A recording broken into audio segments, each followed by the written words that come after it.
Hi friends, இன்றைக்கி evening வெளியே போயிட்டு வரும்போது ஃபிஷ் வாங்கிட்டு வந்தோம். ஸோ ஃபிஷ்ஷை நல்லா வாஷ் பண்ணி க்ளீன் பண்ணி மேரினேட் பண்ணி வச்சாச்சு. நெக்ஸ்ட்டு வந்து புளி வார்ம் வாட்டரில் நல்லா கரைச்சி வடிகட்டி எடுத்து வச்சாச்சு. நெக்ஸ்ட் அதில் ஒரு பெரிய தக்காளி, 2 பச்சை மிளகா, பிஞ்சு மஞ்சத்தூள், 1/2 ஸ்பூன் மிளகாத்தூள், கொஞ்சம் கொத்தமல்லியும் சேர்த்து நல்லா கரைச்சி வச்சாச்சு. நெக்ஸ்ட் இப்போ செய்ய ஸ்டார்ட் பண்ணிடலாம். பேனில் ஆயில் விட்டு இது என்ன ஸ்பெஷல்னால் என்னோடய ஹஸ்பண்ட் தான் செய்கிறாங்க. ரொம்ப நாள் கழிச்சு மீன் குழம்பு செய்கிறாங்க. அவங்க கோகோனட் ஆயில் யூஸ் பண்ணி தான் செய்வாங்க. ஸோ கோகோனட் ஆயில் வந்து ஊற்றியாச்சு. லைட்டாக ஆயில் ஹீட் ஆனதும் கொஞ்சம் கடுகு, 1 ஸ்பூன் சீரகம், 1 ஸ்பூன் வெந்தயம் ஆட் பண்ணி பொரிஞ்சு வந்த பிறகு 2 பெரிய பூண்டை வந்து நல்லா பொடி பொடியாக வந்து நறுக்கி வச்சுருக்கிறோம். அந்த பூண்டை சேர்த்து வதக்கினாரு பாருங்கள். ரொம்ப பொறுமை என் ஹஸ்பண்டுக்கு. நான் தான் ஆல்ரெடி சொல்லியிருக்கேன்ல, ஒன்றுமே வந்து பார்த்து அந்தந்த டைமில் கரெக்டாக வதக்கணும்னு சொல்லுவாங்க. ஸோ பூண்டே வந்து நல்லா 1 மினிட்க்கு மேலே வதக்குனாங்க. அப்புறம் அது ஸ்மெல் போன பிறகு கொஞ்சம் கருவேப்பிலையும் நல்லா சேர்த்து, நிறைய கருவேப்பிலை தான் ஆட் பண்ணாங்க, அதையும் சேர்த்து நல்லா வதக்கின பிறகு 3 பெரிய வெங்காயத்தை நல்லா பொடி பொடியாக நறுக்கி வச்சுருந்தேன். ஸோ அதை வந்து இந்த டைமில் ஆட் பண்ணி அந்த வெங்காயத்தையும் நல்லா வதக்கணும். வெங்காயம் வதங்க ரொம்ப டைம் ஆச்சு.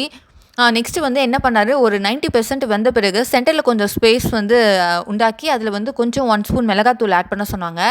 ஆட் பண்ணி அதை வந்து லைட்டாக சென்டரில் கலந்து விட்டு அது கொஞ்சம் வதங்கின பிறகு அப்புறம் எல்லா வெங்காயத்தையும் கூட சேர்ந்து நல்லா வதக்கின பிறகு இஞ்சி பூண்டு பேஸ்ட்டு வந்து ஒரு 1/2 ஸ்பூன் ஆட் பண்ணி அதுவும் பச்சை வாசனை போன பிறகு 2 பெரிய தக்காளியை வந்து பொடி பொடியாக நறுக்கி வச்சுருந்தோம். அதையும் சேர்த்து நல்லா வதக்கி ஆயில் பிரிஞ்சு வந்த பிறகு 1/2 ஸ்பூன் குழம்பு மிளகாய்த்தூள், 2 ஸ்பூன் தனியாத்தூள் நிறைய சேர்க்கும் போது தான் நல்லா ஸ்மெல் இருக்கும் அப்படின்னு சொன்னாங்க. ஸோ 2 ஸ்பூன் தனியாத்தூள், 2 ஸ்பூன் தனி மிளகாய்த்தூள், அப்புறம் கொஞ்சம் வந்து ஒரு 1/4 ஸ்பூன் வந்து மஞ்சத்தூள், இது எல்லாத்தையும் சேர்த்து நெக்ஸ்ட்டு வந்து சீரகத்தூள் சொல்ல மறந்துட்டேன். சீரகத்தூள் வந்து ஒரு 1/2 ஸ்பூன் ஆட் பண்ணி நல்லா வந்து மிளகாத்தூள் ஸ்மெல் போகிற வரைக்கும் கலந்து விட்டுக்கலாம். நெக்ஸ்ட்டு தேவையான அளவு உப்பும் ஆட் பண்ணி நெக்ஸ்ட்டு வந்து நம்ம ஆல்ரெடி வந்து புளி கரைச்சி வச்சுருக்கிறோம்ல, ஆல்ரெடி வந்து நான் ஃபில்டர் பண்ணிட்டேன். ஸோ அதில் எந்த திப்பிலியுமே இருக்காது. ஸோ அந்த தக்காளி, புளி, மஞ்சத்தூள், பச்சை மிளகா, மிளகாத்தூள்லாம் சேர்த்து கரைச்சி வச்சுருக்கிறோம்ல, அந்த தண்ணியை வந்து இந்த டைமில் வந்து நல்லா பச்சை வாசனை, மிளகாத்தூளோட பச்சை வாசனை போன பிறகு நல்லா வந்து இந்த தண்ணியை நம்ம ஆட் பண்ணி இன்னும் நமக்கு எந்த அளவுக்கு வந்து குழம்பு குவான்டிட்டி வேணுமோ அந்த அளவுக்கு வாட்டரும் ஆட் பண்ணி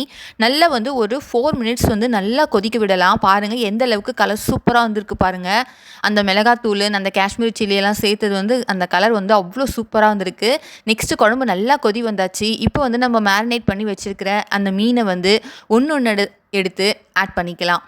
என்னோடய ஹஸ்பண்ட் சமைச்சாங்கனாலே நான் அப்படியே பார்த்துக்கிட்டே இருப்பேன். ஒரு ஏதோ செஃப் செய்கிற மாதிரியே ஒன்று இவ்வளோ நிமிஷம் அப்படின்னு பார்த்து கரெக்டாக செய்வாங்க. எப்படிப்பா உங்களுக்கு இதெல்லாம் தெரியும் அப்படின்னு நான் கேட்டேன்னா, அவங்க வந்து 2013 வந்து கத்தாரில் வந்து 5 இயர்ஸ் வந்து ஒர்க் பண்ணிட்டு இருந்தாங்களாம். இப்போ வந்து இங்கே மஸ்கட்டில் 7 இயர்ஸாக ஒர்க் பண்ணிட்டு இருந்தாங்களாம். அப்போல்லாம் ஃபேமிலி கிடையாதுல்ல, அவங்க சிங்கிள் பர்சனாக தனியாக தான் இருந்து அம்மா வந்து, அதாவது என்னோடய மாமியார் வந்து ஊர்லேருந்து ஃபோனில் சொல்ல நைட்டெல்லாம் மாமியார் சொல்லுவாங்களாம். 1 o'clock 12 o'clock கூட அவங்க வந்து அங்கங்கே சொல்ல வந்து இவர் வந்து இங்கே ஒரு ஸ்டெப்பாக செய்வாங்களாம். அந்த மாதிரி தான் செஞ்சு சமைச்சு இத்தனை வருஷமாக சாப்பிட்டுட்டு இருந்தாங்களாம் தனியாக. ஸோ வந்து அதனால் எல்லாமே கற்றுக்கிட்டதாக சொல்லுவாங்க. ஸோ ரொம்ப நாள் கழிச்சு இன்றைக்கி அதனால் மீன் குழம்பு வச்சாங்க. ஃபைனலாக கொத்தமல்லி வந்து நல்லா சின்னதாக கிள்ளி நல்லா வாஷ் பண்ணி அதையும் வந்து சேர்த்தாச்சு. காரம் உப்பெல்லாம் செக் பண்ணியாச்சு, எல்லாமே கரெக்டாக இருந்தது. ஸோ ஃபைனலாக வந்து பிஞ்சு வெல்லத்தையும் வந்து நம்ம ஆட் பண்ணி கலந்து விட்டாச்சு. உண்மையாகவே பயங்கர டேஸ்ட்டாக இருந்துச்சு மீன் குழம்பு.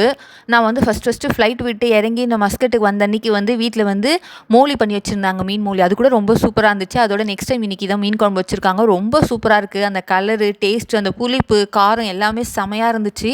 இந்த குழம்புல ஈவியா குட்டியோட பார்ட்டிசிபேஷனும் இருக்குது. எப்படி தெரியுமா, நான் பூண்டு உரிக்கும் போது மேடமும் என் கூடவே உட்காந்து 3 பூண்டு அழகாக தோல் உரிச்சு கையில் குத்துட்டாங்க. ஆமாம், அவளோட பார்ட்டிசிபேஷனும் இந்த குழம்புல இருக்குது. ஸோ மீன் குழம்பும் வீட்டில் மிக்ஸி ரிப்பேர் ஆகி 3 வீக்ஸ் ஆகுது. கடையில் கொடுத்துருக்கோம், இன்னும் வரல. ஸோ கடையில் தான் மாவு வாங்கிட்டு வந்து இட்லி ஊற்றியாச்சு. ஸோ இட்லி மீன் குழம்பும் சாப்பிட்டு டின்னரை முடிச்சிட்டோம் ஃப்ரெண்ட்ஸ். பாய்.